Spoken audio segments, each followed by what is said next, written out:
ನೀನು ಹಚ್ಚಿರೋ ಬೆಂಕಿ ಬರೀ ಊರ್ನಲ್ಲ ಇಡೀ ದೇಶನೇ ಸುಡ್ತಾ ಇದೆ, ಬೇಸ್ಡ್ ಆನ್ ಟ್ರೂ ಇವೆಂಟ್ಸ್ ಅಂತ ಬೇರೆ ಹೇಳ್ತಾ ಇದ್ದಾರೆ. ಇದು ಯಾವ ಸಬ್ಜೆಕ್ಟ್ ಇರ್ಬೋದು ಏನು ಅಂತ ಗೆಸ್ ಮಾಡೋಕ್ಕೆ ಕೂಡ ಆಗ್ತಾ ಇಲ್ಲ. ಶಿವಣ್ಣ ಅವ್ರಿಗೆ ಮೀಸೆ ಬೇರೆ ಇದೆ ಇವ್ರ ಕ್ಯಾರೆಕ್ಟರ್ಗೆ. ಸೊ ಪವನ್ ಒಡೆಯರ್ ಅವರು 2022 ಅಲ್ಲಿ ರೆಮೋ ಅಂತ ಒಂದು ಸಿನಿಮಾ ಮಾಡಿದರು. ಅದಾದಮೇಲೆ 2026ಗೆ ಬಂದಿದ್ದಾರೆ ಸಿನಿಮಾ ಮಾಡ್ತಾ ಇದ್ದೀನಿ ನಾನು ಅಂತ.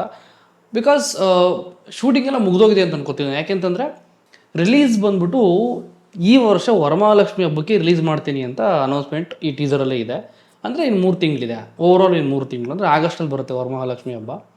ಅಂದರೆ ರಿಲೀಸ್ ರೆಡಿ ಇರುವಂಥ ಸಿನಿಮಾನ ಈಗ ಅನೌನ್ಸ್ಮೆಂಟ್ ಮಾಡಿ ಪ್ರಮೋಷನ್ ಮಾಡಿ ರಿಲೀಸ್ ಮಾಡುವಂಥ ಒಂದು ಪ್ಲ್ಯಾನು. ಇದು KVN ಪ್ರೊಡಕ್ಷನ್ ಅವ್ರದ್ದು ಸಿನಿಮಾ, ಅವರೇ ಪ್ರೊಡ್ಯೂಸ್ ಮಾಡಿರೋದು. ಟಾಕ್ಸಿಕ್ ಡೇಟ್ನ ಆ ಕಡೆ ಈ ಕಡೆ ಇಟ್ಕೊಂಡೆ ಈ ರಿಲೀಸ್ ಡೇಟ್ನ ಪ್ಲ್ಯಾನ್ ಮಾಡಿದ್ದಾರೆ. ಐ ಥಿಂಕ್ ಆಗಸ್ಟ್ ಅಂದರೆ September, October, November, December, may be ಈ ಸಿನಿಮಾ ರಿಲೀಸ್ ಆದಮೇಲೆ ಅಥವಾ ಬಿಫೋರ್ ದಿಸ್ ಮೂವಿ ಟಾಕ್ಸಿಕ್ ಕೂಡ ರಿಲೀಸ್ ಆಗಬಹುದು. ಓಕೆ, ಟೀಸರ್ ವಿಚಾರಕ್ಕೆ ಬಂದರೆ ಇಷ್ಟೆಲ್ಲ ಮಾಡಿ ಹೆಂಗೆ ಆರಾಮಾಗಿ ಕೂತ್ಕೊಂಡಿದ್ಯಾ ನೀನು ಹಚ್ಚಿರೋ ಬೆಂಕಿ ಬರೀ ಊರ್ನಲ್ಲ ಇಡೀ ದೇಶನೇ ಸುಡ್ತಾ ಇದೆ.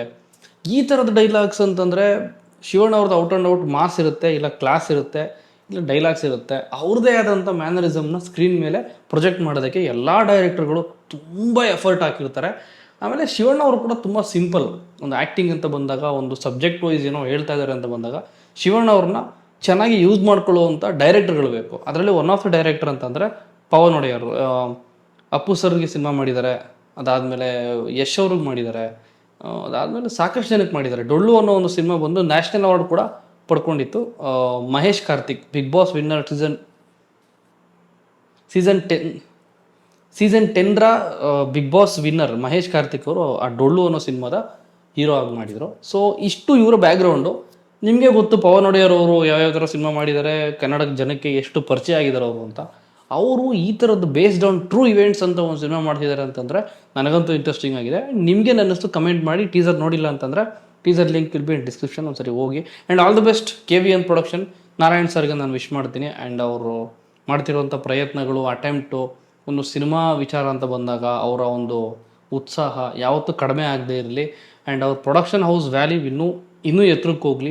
KD ಚೆನ್ನಾಗಿ ಹೋಗ್ತಾಯಿದೆ ಥಿಯೇಟ್ರಲ್ಲಿ, ಅದಕ್ಕೂ ಇನ್ನೂ ಸಾಕಷ್ಟು ದಿನ ಇನ್ನೂ ಥಿಯೇಟ್ರಲ್ಲಿ ಓಡಲಿ, ಜನ ಹೋಗಿ ನೋಡಲಿ ಅದನ್ನಂತ ಹೇಳ್ತಾ ಇಲ್ಲಿಗೆ ನನ್ನ ವಿಡಿಯೋನ ಮುಗಿಸ್ತೀನಿ. ನನಗೆ ಈ ಟೀಸರ್ ತುಂಬ ಇಷ್ಟ ಆಯಿತು. ಯಾಕೆಂದರೆ ಶಿವಣ್ಣ ಅವ್ರನ್ನ ನೋಡೋದೇ ನನಗೆ ತುಂಬ ಇಷ್ಟ ಸ್ಕ್ರೀನ್ ಮೇಲೆ. ಅವರ ಒಂದು ಅಪಿಯರೆನ್ಸ್ ಬಂದ್ಬಿಟ್ಟು ತುಂಬ ಕ್ಯಾಶುವಲ್ ಆಗಿರುತ್ತೆ.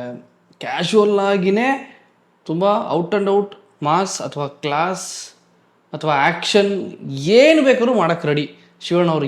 ಈ 63 ಏಜಲ್ಲೂ ಕೂಡ 63 ಏಜ್ ಅಂತ ಅನಿಸೋದೇ ಇಲ್ಲ, ಅಷ್ಟು ನೀಟಾಗಿ ಕಾಣಿಸ್ತಾ ಇದ್ದಾರೆ. So comment your opinion. ನೀವು ನೋಡಿಲ್ಲ ಟೀಸರ್ನ ಅಂತಂದರೆ please go and check out the link.